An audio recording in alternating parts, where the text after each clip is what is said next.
Hola, hola. ¿Qué tal a todos? Buenas tardes, buenos días, buenas noches, depende de dónde estéis. Y nos conectamos aquí un día más para hablar con vosotros. Good morning, everyone. Good afternoon, good evening, good night, whatever you are. Here we are again, connecting with you. And today we're going to have a very interesting conversation, a very interesting guest that is going to provide a lot of knowledge, as you guys know.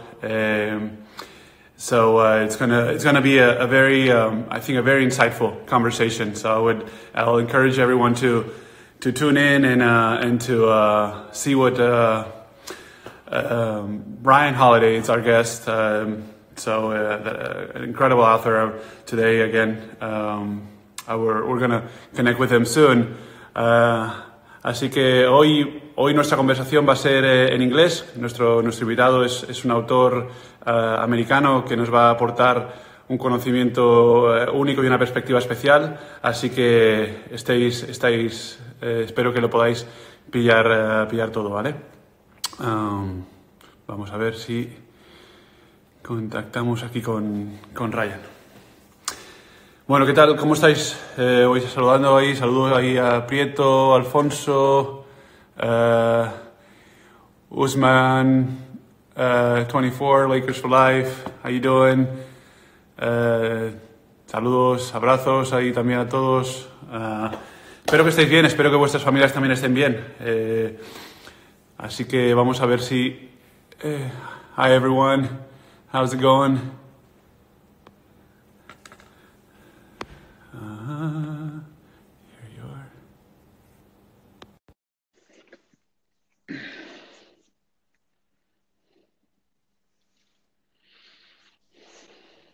Hey. There he is. Hey, Ryan. Hi, how are you? Good. How are you? We made Doing it work. Great. Yes. Well, it's good to have you. It's good to see you. Yeah. Thanks for being with us, man. Of course. Yeah. Thanks for having me. I'm honored. All right. So Ryan, let's give you a little background here. Obviously, you're an entrepreneur. You have a founder and creative advisory firm from Brass Check. Mm-hmm. You're a media strategist, former director of marketing for American Apparel, a media columnist, editor at large for the New York Observer, and as a writer, which is how I know you, how I got to admire you and learn from you. You're an author of 10 books, from what I know, including The Obstacle is the Way, Ego is the Enemy, The Daily Stoic, Stillness is the Key. All of them I read, and all of them are great and have given me tremendous insight. Conspiracy and 5 more, which have sold more than 2 million copies in 30 different languages. You have a following. You have given talks to many different, I guess, groups and collectives, including NFL, NBA teams, and so again, great resume. Yours is pretty good too. It's okay. Yeah, it's different. So one of the things that I wanted to talk and I wanted you to give us perspective is on Stoicism, right? Mm-hmm. And the Stoics, how the Stoics can provide us so much knowledge and a clear direction, especially during times as we're going through with the coronavirus crisis. So yeah. So why don't we start there? How do you think that the Stoicism philosophy can be very useful and valuable in times like the one we're going through right now? Well, I think when people hear that word philosophy or Stoic philosophy, they think that sounds very impractical. It sounds very theoretical. How could that possibly be something you would use, especially in difficult times? So this guy behind me, this is Zeno. He's the founder of Stoicism. In ancient Greece, he was actually a successful merchant. He was leading a convoy of ships, and we don't know what the circumstances were, but suffice it to say, he suffered a shipwreck and he loses everything, and he washes up in Athens and begins to discover and come up with what's known as Stoic philosophy. And through the ages, Stoic philosophy has been used by generals and emperors. Marcus Aurelius, if people have seen the movie Gladiator, there you have the emperor of Rome who's practicing Stoic philosophy. So it's supposed to be a philosophy that you actually use in real life. And my sort of very brief definition of it is is a Stoic believes that we don't control what happens to us, but we control how we respond. Exactly. And so obviously something like a pandemic and the economic crisis that's going to come on the backside of this, nobody would choose that. It's nobody's, at least it's nobody on this call's fault. But how can we, what are we going to do in response to it? How are we going to move forward? How are we going to focus on what we control? That's really what I think Stoic philosophy is there to help us do. Absolutely, absolutely. I can think of a lot of cases, and a lot of cases come to mind. For instance, obviously, when we look at Nelson Mandela, Malcolm X, how they responded to extreme circumstances, right, and being jailed and imprisoned, and how they got better, and they took that time to learn, to stay in shape, to prepare for what was next, right? Which is something that we can really do in our situations are nowhere near as challenging and as difficult as those, but those stories and examples should give us inspiration. How different, like Viktor Frankl, right? In Search of Meaning, or Dr. Edith Eger, the book that I read recently, The Choice. How the book is incredible. It is. It really is. It's, you know, how you can control how you respond. And there was a quote here that I wrote. See, here, our painful experiences are not a liability; they're a gift. They give us perspective and meaning, an opportunity to find our unique purpose and our strength.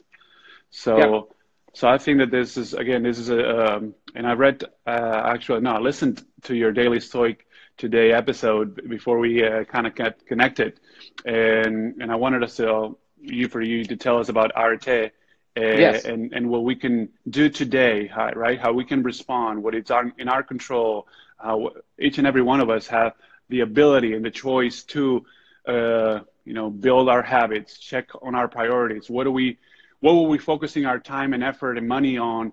And is that really where we want to be? Reflect during this time. Yeah, and I think this idea that we don't control what happens, we control how we respond. Like sports to me is such a great example of that, right? So you could be on a team where the coach doesn't want you. Well, you don't control that, but you control whether you prove yourself worthy of playing time or not. Or you could be in a game where a player is playing dirty, or where a ref is, just completely blowing it. And what the Stoics would be saying is like, okay, all of that is information. This is all fact. We don't control that, but we do control whether we're going to get angry and get a technical. We control whether we're going to sulk on the bench or not. We control how we respond to this stuff. And so for the Stoics, it was really, so arete just means excellence. And so what the Stoics were saying is that every situation that we find ourselves in, whether it's a game with bad refs, or whether it's, losing your job, or whether it's just a difficult conversation with someone, it's an opportunity for arete, for excellence. So that everything is a chance to do our best, to be our best, even if that's not what we intended, right? Like I had all sorts of plans for what I was going to do for the rest of the year. I had projects I needed to finish. I had travel I needed to do. There were videos I was going to shoot. There's all sorts of stuff I needed to do. Well, all of that is now off the table. And I don't have any control over that. I can decide to be sad about it. I can decide to blame people. I can decide to send angry tweets about it. Or I can say, how am I going to use this time instead? What productive use am I going to find for my time instead? And so I've been trying to use this period to be productive. I've been trying to use this time to reconnect with family. I've been trying to, even, I don't know about you, I feel like things are so much quieter. There's so many fewer obligations that this is just a really good time to think and to connect with yourself and to kind of figure out where you want your life to go. Absolutely. No, I totally agree. Trust me, I had my own plans, and we all had our plans, right? Of what we thought we were going to do, what we wanted to do, right? And I was rehabbing and preparing to play my fifth Olympics this summer, and obviously that's changed, right? That's no longer happening. So what I can control is to make sure that I stay focused, I stay locked in, I stay in shape, I make sure I stay on top of my workouts. I continue with my rehab with the circumstances that and the equipment that I have at hand. So I don't lament that I don't know whether I will be able to play. And I'm actually dealing with a injury that it's giving me all kinds of uncertainty Sure. because I got surgery in May of last year. I was hoping to be able to play this season, and I signed with the Sure. Blazers. And all of a sudden, I find out when I'm 2 weeks away from playing that my foot and my bone in my left foot has started to refracture and re-injure. And I'm like, whoa, I wasn't planning on that to happen. I Sure. wasn't told that I was gonna. It was a very, very, very small percentage, right? That could happen, and it did. And I was like, okay, well, boom, the whole movie changed, right? My Sure. desire to play changed. So now I'm seeing doctors, I'm seeing specialists all over the world, and I'm trying to make a decision to see what's best for my foot, for my health, and the ability to be able to play again. So I had another surgery in December, and I'm hoping I'm in that process of letting see if that procedure has helped me. So again, the uncertainty that we're going through right now, sports is a great teacher, and has taught me to really deal with those uncertain times and really just focus attacks, focus on what's in my hand. You never know, as you mentioned, the coach, the referees, but it's also like a team might be going through a rough patch, or there's Sure. an opportunity that makes sense from the business side. So a player can be traded. I've been in the Sure. trade rumors, not hundreds, but dozens of times, and that's tough because you feel like you're vulnerable, you're indispensable. You're just let's say not a piece of equipment, but your merchandise almost, Yeah. Sure. and it's the cold side of the business and professional sports, but it's a factor that it kind of keeps you grounded, if you will. So There, there's I a think it's very interesting. Go ahead. there's a quote I love from Marcus Aurelius that I kind of try to use as a framework for Mhm. obstacles, whether they're an injury or plans have gotten canceled, or the catastrophe we're looking at now. He Right. says objective judgment now at this very moment, unselfish action now at this very moment, and then willing acceptance of external events now at this very moment. So if we're thinking about your situation, it's like, okay, so the fact they told you your foot is refracturing, so that's an objective piece of information, right? It's a Right. fact. The Hmm. problem is then we add our opinions on top of it. We go, Right. this is horrible news. I've been, mutilated by my doctors. I've been given bad Correct. advice, or trade rumors. You go, Mhm. oh, they hate me. They think I'm not good enough. They're not Right. appreciating me. Like Right. Epictetus, he goes, it's not things that upset us. It's our judgment about things. So Mhm. first we just try to be as objective as possible. And Right. then we go, okay, well, what can I do? How can I move the ball forward? How can I be a good teammate? How can I focus on my work? How Exactly. can I, and then finally, and I think this is unfortunately the situation that we're in. Also, there's just a bunch of stuff that happens Mhm. that we would have, really liked not to have happened, but all we can do is sit back and accept it. And I think Mhm. this quarantine is a great example. Like, no amount of action on an Yeah. individual level is going to shorten it or lengthen it. Right. And so it's like, okay, can you actually come to terms with the fact that the world does not revolve Mhm. around you? Right. That it would be much more. You would have liked the Olympics to happen at this date, but they're Right. going to happen at this date, and Right. so you're There's just going to nothing I can have do. to. Exactly. Nothing I can do about it. Yeah.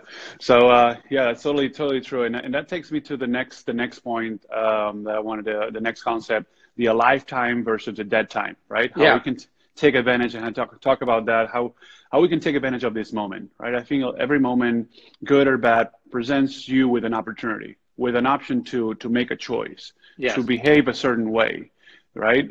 And it's up to you whether the circumstances are the most favorable or the hardest ones. You still act a certain way, right? So can Yeah. you tell us about how we can explain this, what this the alive time versus dead time, what it consists on? Yeah, so I should connect you with Robert Greene, who was a big Lakers fan, Hmm. and he was the one who gave me this idea. He said, there's two types of time in life. He said there's alive time and dead time. And Hmm. dead time is when you're passive and you're reactive and you just, you go, okay, I can't work for 6 weeks, so I'm just going to sit at home and watch Netflix. And Hmm. then there's alive time, which is you say, I'm going to learn Spanish over the next 6 weeks, or Exactly. I'm going to finally write that screenplay I was talking about, or I'm going to get in the best shape of my life. Right. It's how do you decide to use that time? And I think Absolutely. sports is going to be a great example, because eventually sports are going to come back, right? And so whether it's opening day of baseball or, you know, the resumption of the basketball season, there's going to be two types of players that run out on the tunnel. I was just thinking there's going to be the ones who would go, man, he or she is way out of shape. And it's going to be it's going to be a learning curve until they get back to where they were.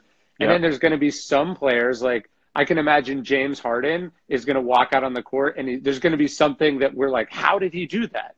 And it's going to be because he spent the last 2 months figuring it out, right? Like there's going to be the players who use this time, like this in a way.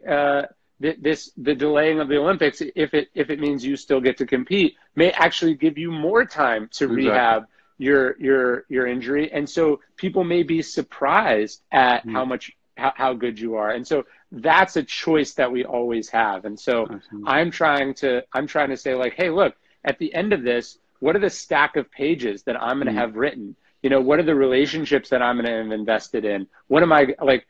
How am I going to remember this time? Am I going to remember having used it, or am I going to look back on it and regret having wasted it? Totally agree. And I think that always reminds me, in this type of philosophy, always reminds me to my good teammate, friend, and brother, Kobe Bryant, right? With his Mamba mentality, you know, not wasting opportunities, not just really preparing and being the best that you can be, right? Focusing on that arete on a daily, constant basis, right? Not settling, not relaxing. I said it in one of my articles and interviews, is he never let himself get out of shape. He was always on. And he will be one of the players that after this parenthesis or pandemic, he would come in and would kick people's butts left and right, because he did everything that he needed to do in order to put himself ahead. You know, I think he would see this as an opportunity to put himself ahead of everyone else. And so to me, that's always what I admired and what's made Kobe so great. And if you look at probably across all the greatest minds or greatest athletes or greatest businessmen, entrepreneurs, you know, they stay on it, they stay the course, they work, they prepare, and they're proactive, they're innovative, they're not waiting for things to happen, they actually make them happen, right? So and I think so Marcus Aurelius obviously was the emperor, and you might think, oh, that was really nice and fun, but there was a pandemic during his reign. Rome was attacked. You know, there was a palace coup. There were problems after problems, and one of the lines he writes in Meditations, that I would highly recommend this book to everyone. This is Marcus Aurelius's Meditations. It's an incredible book, because you have basically, that's amazing. Is that in Spanish? I can't see. No, that's in English. Okay. So there you have the most powerful man in the world basically writing. It'd be like if you could see Kobe's journals, where he was like, get in the morning going like, hey, here's what you have to do today. Think about this, right? You have that from Marcus Aurelius. And one of the things he says, a strong stomach digests what it eats. He says, a blazing fire turns anything you throw into it into fuel. It says it turns obstacles into flame and brightness. And that's kind of the attitude that I think we want to have towards adversity. So like things are going to get in your way. People are going to say you're not good enough. People are going to doubt you. People are going to, you know, you're going to get stuck in traffic, and planes are going to get delayed, and there's going to be pandemics and economic setbacks. It's going to be all sorts of problems. Absolutely. And so you could be the kind of person who that makes worse, or you could be the kind of person who uses all those things as fuel. And I think Jordan and Kobe are great examples of people who were constantly finding fuel and energy from everything that happened to them. Yeah, no, I totally agree. And I think the times that I've been most successful and performed at the highest level during my career are the times that I've been able to find that inner fire, if you will, or that anger, if you will, and channel it to my performance to a level, what they call being in the zone, but to a level of calmness, if you will, too, and stillness, that I can really have control of my actions and my emotions and channel them through, you know, to my body, right? Sure. And to action. So I think that this is a perfect, I think, example of how we can be upset, we can be frustrated, it's not the best to stay at home. There's a lot of families that are struggling, losing their jobs. The healthcare workers, the first responders are going through tremendous amount of pressure and stress. And they go home and now they have to be separated from their children. Sure. They have to isolate themselves. It's a real mess, and it's taken a huge hit at many levels in our across the world. And we just probably starting to see what it's like, but it's going to go on for a while. So I think we have a true opportunity to really respond the best way possible and really find that stillness to be able to make the best possible decisions, right? And I think that's where your best decisions come from. Now, nothing comes from a rush decision is always a bad one. An angry and emotional decision, whether it's in your personal life, whether it's in business, whether it's in sports, it's a bad one. It's a one probably you're going to regret, right? So we just got to find that stillness, whether it's through meditation, through reading, journaling, find a way. Music also can relax you and kind of bring you down or calm you down, and make those decisions, make those reflections. Yeah, during the Second World War, Churchill said, like, this is not the beginning of the end. It's not even the end of the beginning.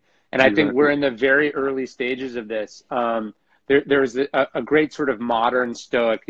His name was James Stockdale, and he was a prisoner of war in Vietnam. He was shot down over Vietnam, and he'd studied the Stoics. He'd studied Epictetus. He actually said to himself, I'm entering the world of Epictetus when he was becoming a prisoner. And I think this is an important way to think about this. He was asked afterwards, he said, did you think you would make it? And he said, I never lost faith that I would prevail in the end, that I would turn this into something that in retrospect I wouldn't trade for. So that's the first part. He said, like, I knew I was going to survive. I knew I could make this into something. I knew I could derive meaning and purpose from it. But then, and actually it was Jim Collins who interviewed him, the author who wrote a wonderful book called Good to Great. Right. Collins said, but who had the hardest time? He said, who didn't make it out of the camp? And Stockdale answered instantly. He said, the optimists. And so he was like, what do you mean? And the people who said, oh, this is going to be over in 2 weeks. The people who said, we're going to be home by Christmas. The people who kept telling themselves that this was about to wrap up were the ones who were most disappointed. So it's kind of this paradox or this balance that you have to know you're going to get through this, just like you're going to eventually rehab from this injury. Right. But you can't tell yourself it's going to be by this date or that you're going to do this, because that's what will crush you when you don't get it. And so you kind of have to have this longer view and this tenacity and perseverance. And I think this situation is going to demand all of that from us, because it could be a month more of quarantine, or it could be, 5 years of economic recovery. We have no idea, but we do know we will get through it. And on the other side of it will be good things. Absolutely. I totally agree. And what I try to do is just focusing on my daily routine, on the daily habits that I've kind of designed. And I just focus on that. Just give my best on this very moment, on this very day, get through my workout, push through it, make sure that I do my reading, that I eat healthy at home, and that I get my time with the family as well, and we play board games or we watch a TV show here and there, and we do that, right? And that makes my days really be efficient and really be effective and productive, right? And that's what I can control. I don't know how long I'm going to have to do this, but I'm not thinking about that. I'm not thinking about how long it's going to take for this to happen. I mean, I hope it goes by quickly and the damages are minimized, and we can get back to the new normality soon enough. But that's not up to me. I can only control so much, and I can do what I can from my position. And that's why I've been doing all these Instagram live talks to kind of give perspective, give knowledge, make people aware, kind of inspire a little bit too, and entertain. Why not? If you don't find it insightful, at least get a laugh out of it or something, get a kick out of it. So, but everyone, we have a level of impact that we can have, and that's all we got to focus on a daily basis. And as you said, we will get through it. So it's going to happen sooner. It's going to happen later. We're going to figure it out. But what we do today and how we act and how we behave is going to have a direct impact, not just on us, because I think this pandemic has kind of really reminded us our interconnectedness, how everyone's health and actions affect everyone else or every other person. So I think it's very important to and that's a good reminder, I feel, for humanity, as we are from different places, from different cultures, from different languages, and there's differences between us, which is, I think, beautiful, and it just makes us richer. But anyway, just no, I think that's right. I think one of the things this reminds us, there's this Stoic concept of sympatheia, that we're all sort of part of this larger whole. It's like maybe you weren't really thinking about who packages the stuff that you buy on Amazon, or who your delivery driver was. Maybe you didn't care about what the minimum wage in this country was, or where you're from, or you didn't care about homelessness, right? Because you're good. And now you're realizing, oh, actually, hey, the public health in Iran affects public health in Italy, which affects public health in America. And that there really is no such thing as I'm just going to focus on me, because we're all connected, and everyone's livelihood benefits each other. And so hopefully, people take some compassion out of this, and some concern for others. Absolutely. All right. So just a reminder, we're talking to Ryan Holiday, my good friend and incredible author, just a guy that I truly, follow and admire. And I encourage you to read his books. I encourage you to listen to the Daily Stoic, to his podcast. It's absolutely great. And really inspiring and really useful, especially during times like this. But not only, as you were talking about, things that we don't tend to appreciate or pay attention to when things are comfortable or going well. I think we always should have them in mind and don't take them for granted, because they're very important, and they're critical and very useful for us. So it doesn't have to take a pandemic or a crisis to appreciate things that are valuable to us. I think that's an important message. So let's go to a couple of questions from our followers, from the users, before we wrap it up. Michael Robson said, Ryan, what of your books is the highest recommend to read for these days? I think The Obstacle is the Way maybe makes sense right now, just given what everyone's going through. And then the Daily Stoic is pretty easy. It's just 1 page a day of a sort of a Stoic message. And there's an email version of it, which you get at dailystoic.com/email. That's totally free. So if you're out of work, you can't afford something, like all I want is people to get some value out of the philosophy. You can also just follow it on Instagram as well. So there you go. Daily Stoic or Obstacles the Way. That sounds all great. I'm in all those. So signed up. I read the books. I'm good. Okay, Carlos says, Ryan, if one day you'll write a book for Pau, what would the title be? Oh, that's a great question. I don't know. Do you have any mantras or things that you feel like have guided your playing career? I try to title my books something that even if you don't read them, just the reminder of it is good. Well, I think something that I keep in mind and I like to have is your life is measured by the amount of impact that you can have on others. Yes. So I think that once you go through life and you get to the end of it, how many lives have I impacted throughout my journey? That's kind of how I would measure my life. So we always have a chance to impact someone's life, be kind to our neighbor, be giving, be thoughtful, be empathic. So I think if I'm able to help as many lives as possible through my journey, I'll have had a meaningful and rich life. So that's kind of my motto. Do you know that's actually the epitaph on Jackie Robinson's tombstone? Oh no, I did not. Yeah, it amazing. says a life is only meaningful insofar as its impact on other lives. And There you go. actually, what's even crazier is that quote originates from Pericles, who lived in Athens more than 2,000 years ago in the plague. So history and life, it's the kind of the same thing happening Mhm. over and over again. And I think that's a great that's such a great line, and I think it's such a sobering reminder that it doesn't matter how many rings you have, how much money you Exactly. make, how famous you Uh, get, how many followers you get. In the end, all you're really going to care about is did you make the world a better place for the people that exactly. you really care about. Absolutely, especially when we're in such, I think, privileged positions to do so. I think that's what really drives me at all times. And I've been so lucky to do what I love for so long, and do it at such a high level, and be highly rewarded for it. I think, as Churchill always, there's a quote here that I also like that I think, let me see if I find it. It's kind of, there you go. The price of greatness is responsibility, Uh-huh. you know? So when you become great, quote unquote, great at something, and you have a certain ability, I think it comes with responsibility, which is, Totally.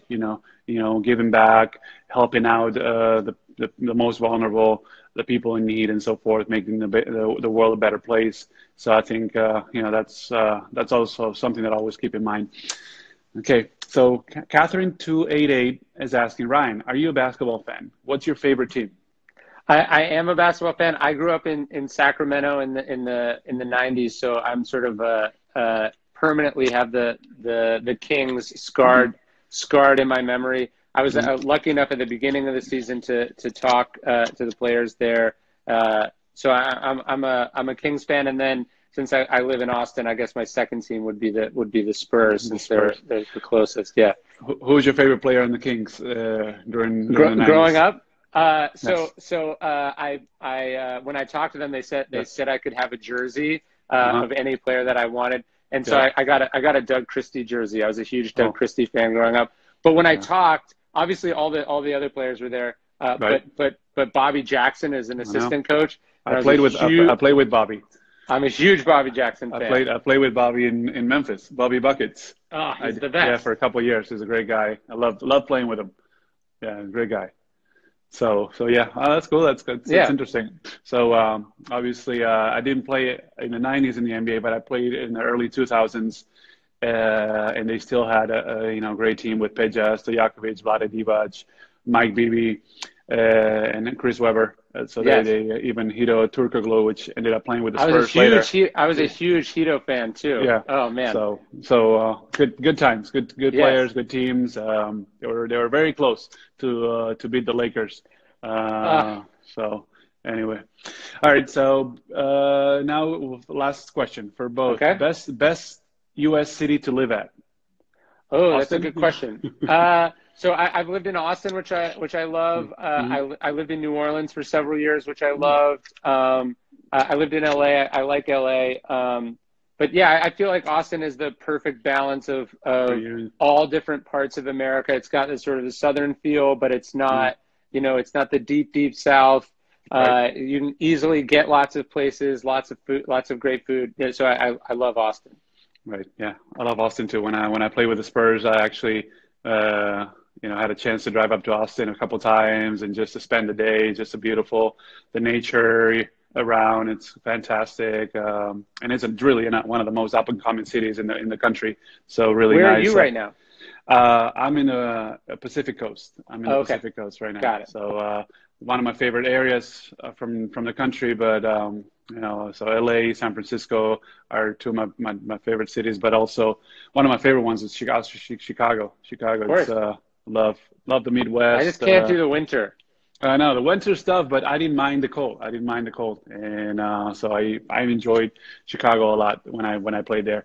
All right, Ryan. Well, thanks so much for being with us. We really enjoyed. I really enjoyed the conversation, Yeah, I really um, appreciate it. and I look forward to talk to you later. I think Yeah. I'm going to have a chance to be in your podcast soon. Yep. So I appreciate the opportunity, Awesome. and stay safe, stay You well, too. and thanks for all your knowledge. All right. Talk soon. Talk soon. All right. Bye bye.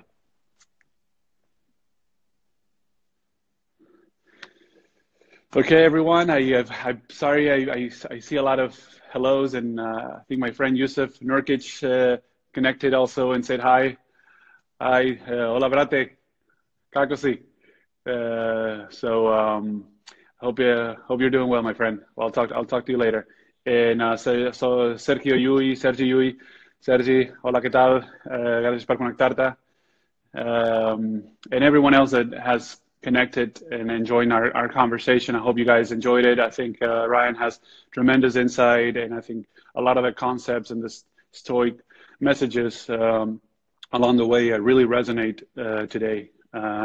Bueno, esta charla de hoy ha sido en inglés con Ryan Holiday, un autor que me encantan sus libros, que he leído 4 de sus libros. Espero que lo hayáis podido seguir. Mucho conocimiento y muchas ideas y conceptos del estoicismo que son, creo que, muy útiles para lo que estamos atravesando. Así que espero que os haya gustado. Como siempre, acabar la charla, toda la charla estará en mi canal de YouTube. La podréis seguir, la podéis ver allí. Seguir con mucha fuerza, con mucho ánimo durante estos momentos, que no son fáciles para nadie. Quedaros en casa todo lo posible, por favor. Lavaros bien las manos y cuidaros, ¿vale? Y juntos atravesaremos este momento. Thank you very much. Please be safe, stay at home, wash your hands as much as you can, and together we will get through this moment. All right, just stay with it, be resilient, control what you can control, stay in the moment. It'll be great. Okay, it'll be good. Trust it. Trust the process, as they say. Okay, guys. See you soon. Take care. Bye.